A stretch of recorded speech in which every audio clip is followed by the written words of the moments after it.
berbisik, dengar-dengar ada yang berbisik. Mendekat, sepertinya ada yang mendekat.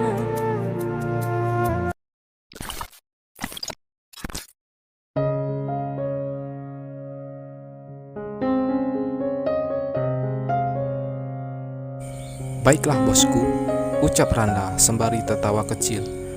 Selamat memikirkan hal tadi pak, lanjutnya yang masih saja menggoda bosnya.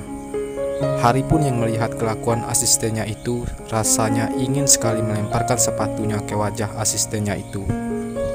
Kalau kau tidak mau juga pergi dari ruanganku, siap-siap saja. Sepatuku ini akan melayang ke wajahmu. Ancamannya sembari memegang sepatunya dan siap untuk melayangkan ke wajah asistennya. Randa yang melihatnya pun merasakan takut jika benar itu sepatu akan melayang ke wajahnya. Dipastikan kepalanya akan tumbuh gunung alias benjol. Baiklah pak, saya akan pergi. Dan akan saya biarkan bapak untuk memikirkan wanita itu ya, yang begitu cantik dan seksi, ucap Randa lagi sembari tertawa karena puas menggoda bosnya. Randa, teriak Hari. Kau ini, gumam Hari. Karena Randa mendengar teriakan bosnya, ia pun langsung berlari keluar dari ruangan Hari sembari tertawa. Dan Hari yang melihatnya hanya menggelengkan kepalanya saja.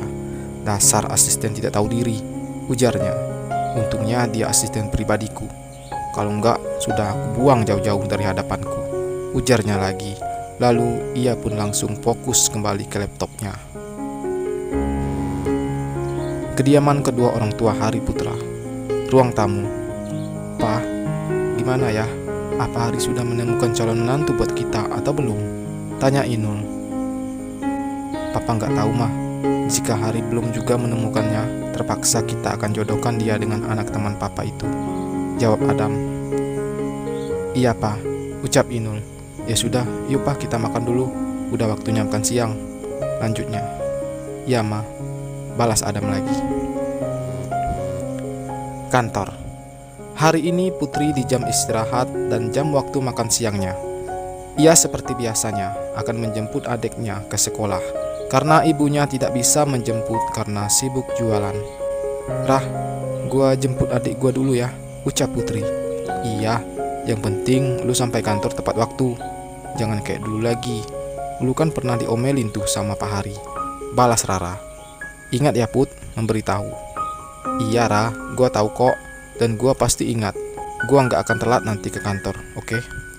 Ucap Putri sembari mencium pipi sahabatnya itu. Lalu ia pun pergi. Di saat Putri tergesa-gesa untuk pergi keluar kantor untuk menjemput adiknya, tiba-tiba ia tak sengaja menabrak atasannya itu. Brak, saling terjatuh. Ah, gua nabrak siapa nih? Batinnya. Perasaan gua nggak enak. Kamu punya mata kan? Ucap Hari nada tinggi.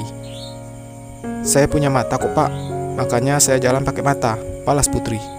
Jawab lagi kalau dikasih tahu, ucap Hari yang menggunakan nada tingginya. Memang kamu tidak tahu siapa saya? Saya ini bosmu, lanjutnya. Tuh kan benar dugaan gua, ini itu bos monster gua. Pantasan saja dari tadi perasaan gua udah gak enak. Ternyata yang gua tabrak itu Pak Hari, batinya. Hehe, ujar Putri cengar-cengir. Pak, maafkan saya benar-benar tidak sengaja menabrak bapak. Saya tidak perlu maaf dari kamu, dan saya tidak butuh cengar-cengir kamu, balas Hari tegas. Kok gitu sih pak? Saya kan benar-benar minta maaf sama bapak. Seharusnya bapak mau maafkan saya, ucap Putri meminta maaf. Bodoh amat, saya tidak peduli dengan maaf kamu, ngerti? Balas Hari dan mengalihkan pandangannya dari Putri. Pak, tolong maafkan saya. Dan lagian saya tadi buru-buru. Saya ingin menjemput adik saya di sekolahnya pak. Dan saya tidak lihat kalau di depan saya ada bapak, balas Putri menjelaskan. Memang saya tadi meminta kamu untuk menjelaskan kenapa kamu menabrak saya.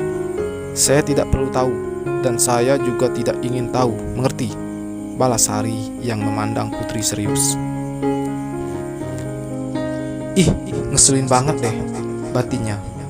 Kan saya ingin memberikan tahu saja pak, Kenapa saya bisa menabrak Bapak? Ucap Putri lagi. Sudah, saya tidak perlu maaf dari kamu dan juga penjelasan kamu. Dan kamu harus ikut saya ke ruangan saya sekarang, balas Hari. Mau ngapain, Pak? Tanya Putri. Mau cium kamu, balas Hari dengan lantangnya. Ya mau hukum kamulah, malah nanya lagi, jawab Hari. Pak, jangan hukum saya sekarang ya, pinta Putri. Bapak boleh hukum saya apa saja, tapi setelah saya menjemput adik saya di sekolahnya, dan mungkin adik saya udah lama nunggu saya di sekolah, ucap Putri memohon pada Hari. Saya tidak peduli, saya mau kamu harus ikut saya ke ruangan saya, balas Hari. Pak, kasihan tahu adik saya sendirian di sekolah, pasti dia nunggu-nunggu saya yang tak kunjung datang, ucap Putri yang memandang Hari. Bapak tega. Pak, tolong izinkan saya keluar kantor sebentar saja. Tidak bisa, dan saya tidak mengizinkan kamu untuk keluar kantor, balas Hari. Pak, bentar saja, pinta Putri. Tidak, sekali tidak, ya tidak, ucap Hari tegas pada Putri. Kok gitu sih, Pak? Tega banget sama saya, balas Putri yang melihat kepada Hari. Pak, lagian kan saya sebentar lagi akan jadi Putri ragu-ragu mengucapnya pada Hari. Akan jadi apa? Tanya Hari.